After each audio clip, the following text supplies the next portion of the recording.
Last night, the triumphant return of the product herself. Because you is part of the problem. You're lying to the people, and you're supposed to be looked upon as a person we can count on. Last night, the triumphant return of the product herself, because you is part of the problem. You're lying to the people, and you're supposed to be looked upon as a person we can count on. Angel Reese stepped into the court after weeks thinking that everyone would be anxiously waiting for her. What is this back injury?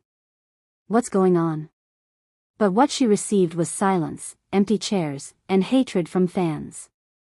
You made so many people that squeezed in just a mere 3,000 people short. As if fans denying her comeback wasn't humiliating enough, her struggles in the game and losing to the Seattle Storm make her a laughingstock on live television. Angel Reese is the most blocked player in the WNBA. 2 months ago, Angel Reese was credited for the sellout Fever game crowd, claiming that everyone had come to see her. Well, it was true that the court was full of people, but the reason wasn't Angel Reese. It was the cheap ticket that made people buy it. Send me a few pictures, and most sections seemed to be filled. It wasn't a sellout, but there was supposedly over 19,000 people in attendance.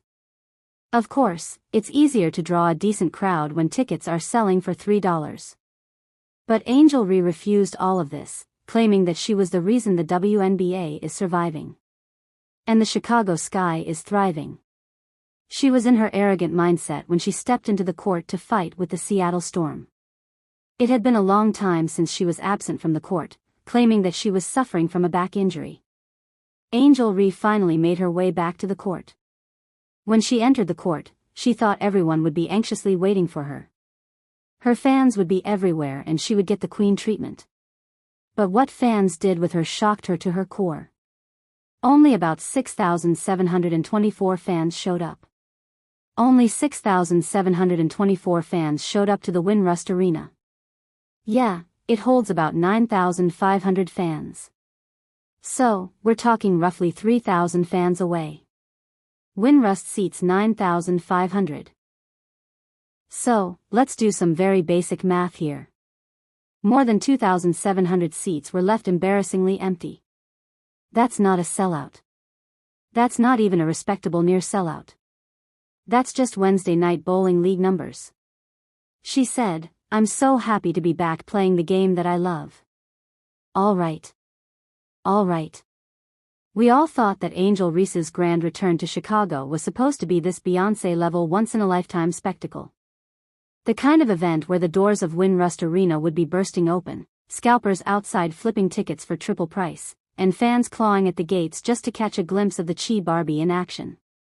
At least that's what the hype machine kept promising us. But reality, yeah, it smacked harder than a rookie hitting the hardwood.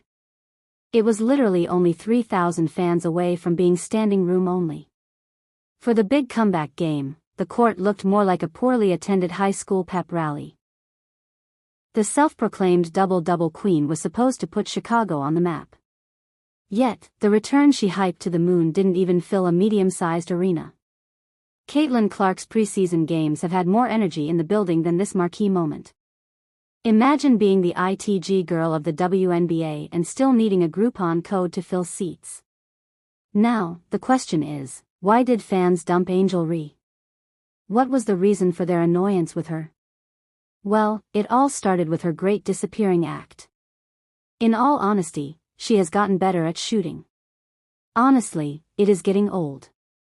Whenever Angel saw her hype going down or the team was losing due to her, she pulled her most predictable stunt, walking out on the Chicago Sky without so much as a heads up. It makes fans furious. Teammates stunned. But honestly, is anyone really shocked? Quitting has become her brand. It's not an accident anymore. It's who she is. What is this back injury? What's going on? When people asked her why he had disappeared, she made the excuse that she had a back injury. Of all the injuries in the world, isn't it hilarious that Angel's problem is her back? The same back that's supposedly been carrying the Sky all season. I believe her back isn't broken from carrying the team. It's broken from carrying the weight of her own hype. Fans aren't buying it. They see through the timing and the excuses. An injury can be real, but using it like a stage prop every time you want out, that's called a pattern. The whole world is wondering, where in the world is Batman? I'm joking. I want to know, as Chicago Sky fans, women's basketball, WNBA, Angel Reese fans, where in the world? Let's be honest, Angel Reese isn't playing for the Sky. She's playing for Instagram, endorsement deals, and her own image. Every possession looks less like basketball and more like a dress rehearsal for her next social media post. The difference between Caitlin Clark and Angel Reese couldn't be clearer. One is building a career. The other is building a brand and praying nobody notices the difference. But WNBA fans are not fools. Angel Reese, she might have tapped out. Clark's numbers scream greatness. Reese's numbers whisper maybe next year. The only reason she stayed in the conversation at all is because she's loud, flashy and perfect for clickbait. Not because she's dominating the court. Fans are done pretending otherwise. That's why we have seen fans anger toward the Indiana Fever when they saw Caitlin Clark missing from the court. And it looked like the Indiana Fever front office is caught red-handed, lying to reporters. They all believe that Clark could never vanish on her own. So, they turned their attention towards the Indiana Fever detecting lies from their press conferences. The officials claimed that Clark is suffering from an injury and she couldn't be in various games. And it looked like more footage has been released as to the Indiana Fever actually exposing, when this injury happened, man. But fans caught the front office red-handed who were fumbling around with injury reports of Clark like they were rewriting a bad soap opera script. First, they claimed it happened on August 7th, fans nodded their heads and watched the whole game closely on that day, but this makes them furious. So they saying that the injury happened around August the 7th because they saw Caitlin walking perfectly fine that day, swinging a Prada bag like she was about to hit a runway, not an MRI machine, but sure, Fever tells us again how she magically injured herself that very day. The cover-up stinks, and the fans know it. They're furious because this isn't just about an injury. It's about being lied to. Part of the problem. You're lying to the people and you're supposed to be looked upon as a person we can count on for credibility and to keep it transparent with the fans. They love Caitlin and claim that she is the reason they're even showing up. Without her, Winrust looks like an empty high school gym. So, they want her in the game, not behind the political stunts. This is the real slap on the face of Angel Reese. Whenever fans claimed they were attending the game because of Clark, she would spin the narrative claiming that it was her fans' love. But in the game where Clark was absent but Reese was present, fans didn't bother to come. They were done with her disappearing patterns and attitude. She's experiencing a back injury. Her back is literally hurting. And is it because that she is tired of carrying the weight of the Chicago Sky on her back? True leaders take responsibility when things go wrong. Clark has proved this a lot of times, but Angel Reese is the exact opposite. She dodges accountability like it's a full-court press.